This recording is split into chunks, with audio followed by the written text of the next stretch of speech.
بسم اللہ الرحمن الرحیم۔ شروع اللہ کے نام سے جو بڑا مہربان اور نہایت رحم کرنے والا ہے۔ محترم ناظرین، السلام علیکم۔ ناظرین، اس وظیفے کو کرنے سے بڑی پریشانی ختم ہو جاتی ہے، بڑی سے بڑی بیماری دور ہو جاتی ہے۔ یہ ایسا وظیفہ ہے جس نے بھی کیا وہ نا امید نہیں ہوا۔ سورۃ کوثر قرآن پاک کے 30ویں پارے میں موجود ہے اور یہ قرآن پاک کی 128ویں سورت مبارکہ کہلاتی ہے۔ یہ سورت مبارکہ قرآن پاک کی سب سے چھوٹی سورت مبارکہ کہلاتی ہے۔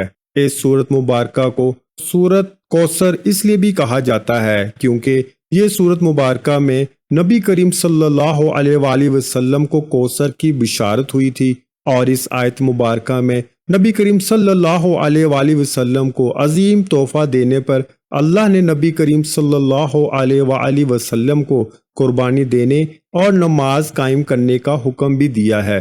بزرگان دین نے سورت کوثر کے بہت سارے فوائد اور اس کی بہت زیادہ فضیلتیں بیان کی ہیں۔ رزق کے مسائل، تنگ دستی، پریشانی، بیماری، قرض کی تنگی سے نجات اور سب چیزوں سے نکلنے کے لیے سورت کوثر بہت زیادہ جانی جاتی ہے۔ پیارے بھائیوں اور بہنوں، آج کی اس ویڈیو میں ہم آپ کی خدمت میں سورت کوثر کا ایک بڑا ہی خاص، مجرب اور آزمودہ وظیفہ لے کے حاضر ہوئے ہیں۔ اس وظیفے کو آپ کسی بھی حاجت کے لیے کر سکتے ہیں، اور آج تک جتنے بھی بہن بھائیوں نے اس عمل کو کیا، اس وظیفے کو کیا، ان کی بڑی سے بڑی، سخت سے سخت حاجت بھی اللہ تبارک و تعالیٰ نے اپنے کرم و فضل سے پوری فرمائی۔ پیارے بھائیوں اور بہنوں، آج کا وظیفہ جو کہ سورت کوثر کا وظیفہ ہے، آپ نے کیسے کرنا ہے اور اس وظیفے کو آپ نے کس وقت کرنا ہے، یہ سب جاننے کے لیے آپ سے گزارش ہے کہ آج کی اس ویڈیو کو آخر تک دیکھیں۔ پیارے بھائیوں اور بہنوں، ہماری اول دن سے یہی کوشش رہی ہے کہ ہمارے سننے والے 5 وقت کے نمازی بن جائیں، اور اس کے ساتھ اگر ان کی زندگی میں کوئی بھی مسائل ہیں، پریشانیاں ہیں، رزق کی تنگی ہے، تو وہ ہمارے ان وظائف کی مدد سے ان پریشانیوں سے نکل جائیں۔ اور اس کے ساتھ ہم آپ کو 5 وقت نماز پڑھنے کی تلقین بھی کرتے ہیں، کیونکہ کوئی بھی وظیفہ، کوئی بھی عمل اس وقت تک پورا نہیں ہو سکتا جب تک آپ 5 وقت کی نماز پابندی سے ادا نہ کریں۔ اسے آپ سچے دل کے ساتھ کریں، پھر دیکھیں انشاءاللہ اللہ تبارک و تعالیٰ آپ کی ضرور سنے گا۔ پیارے ناظرین، اللہ تبارک و تعالیٰ کو اپنے بندوں سے بہت زیادہ پیار ہے، اس لیے اللہ تبارک و تعالیٰ قرآن پاک میں ارشاد فرماتا ہے کہ جب میرے بندے میرے بارے میں پوچھیں تو ان سے کہہ دیجئے کہ میں ان کے بہت زیادہ قریب ہوں۔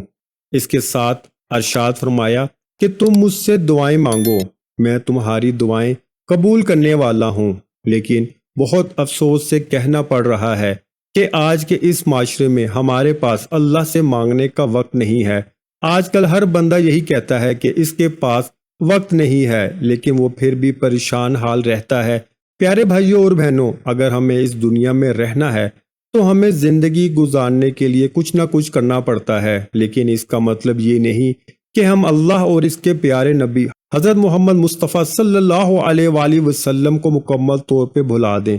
اور ہمارا دین اسلام اتنا پیارا مذہب ہے کہ یہ کبھی ایسا درس نہیں دیتا کہ آپ صرف اور صرف اللہ ہی کی عبادت کریں، بلکہ یہ درس دیتا ہے کہ آپ دنیا کے ساتھ ساتھ دین کو بھی کمائیں، اور جو بھی مانگنا ہو صرف اور صرف اللہ کی ذات سے مانگیں۔ اس لیے پیارے بھائیوں اور بہنوں، آج جو سورت کوثر کا وظیفہ بتایا جائے گا، آپ نے اس عمل کو سچے دل کے ساتھ کرنا ہے، اور وظیفے کو مکمل کرنے کے بعد آپ کو جیسا بتایا جائے گا اس طریقے سے آپ نے اللہ پاک کے حضور سچے دل کے ساتھ دعا مانگنی ہے، اور اپنا مسئلہ، اپنی حاجت، اپنی تنگ دستی، اپنی پریشانی اللہ کی بارگاہ میں پیش کرنی ہے۔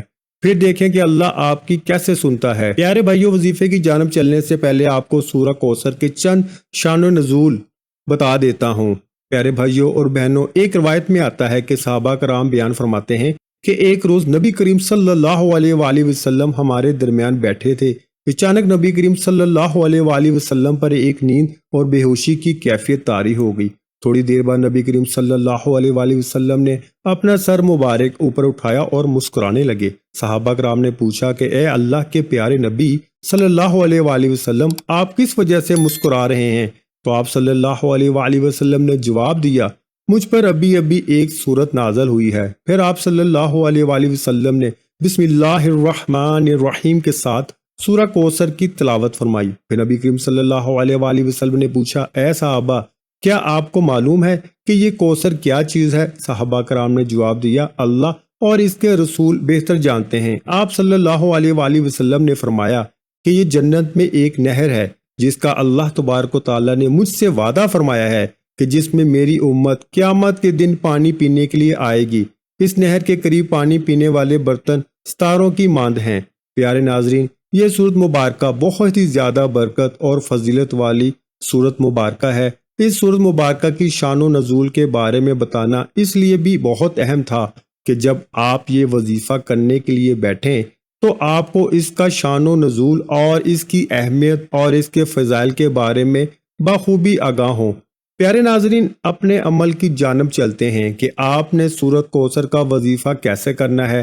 یاد رہے کہ رات کو سونے سے پہلے یا عشاء کی نماز ادا کرنے کے بعد اس عمل کو کر لینا ہے۔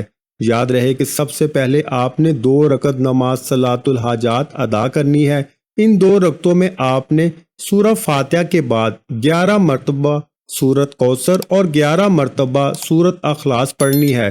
اس نماز کو مکمل کرنے کے بعد آپ اپنی جگہ پر بیٹھے رہیں، یعنی جائے نماز پر بیٹھے بیٹھے 129 مرتبہ آپ نے سورہ کوثر کی تلاوت کرنی ہے۔ بسم اللہ الرحمن الرحیم 129 مرتبہ سورہ کوثر پڑھنے کے بعد آپ نے اپنی آنکھیں بند کر لینی ہیں۔ آنکھیں بند کر کے آپ نے اللہ تبارک و تعالیٰ کی کچھ دیر تک حمد و ثنا بیان کرنی ہے، اللہ تبارک و تعالیٰ کی بڑائی بیان کرنی ہے، اور یہ اپنے آپ کو باور کروانا ہے کہ اللہ کی ذات کتنی بڑی ہے۔ اس کی بارگاہ میں ندامت کے چند آنسو بھی لازمی بہانے ہیں۔ اگر آپ کو رونا نہیں آ رہا تو کم از کم رونے والی شکل لازمی بنائیں، لیکن آپ جو بھی عمل کریں وہ سچے دل کے ساتھ کریں۔ آپ کی پوری کوشش ہونی چاہیے کہ اللہ آپ سے راضی ہو جائے۔ پیارے ناظرین، یقین جانیے کہ جب اللہ کی ذات بندے سے راضی ہو جاتی ہے تو پھر دنیا کی کوئی بھی طاقت اس بندے کا کچھ نہیں بگاڑ سکتی۔ لہٰذا ہمیشہ اللہ سے مانگنے کا اپنا یقین بنا لیں۔ اللہ تبارک و تعالیٰ آپ کو کبھی محتاج نہیں کرے گا انشاءاللہ۔ اس عمل کی برکت سے آپ کی جو بھی جائز حاجت ہوگی وہ اللہ تبارک و تعالیٰ اپنے کرم و فضل سے پورا فرما دے گا۔ دعا ہے اللہ پاک سب لوگوں کی پریشانی کو دور فرمائے، آمین ثم آمین۔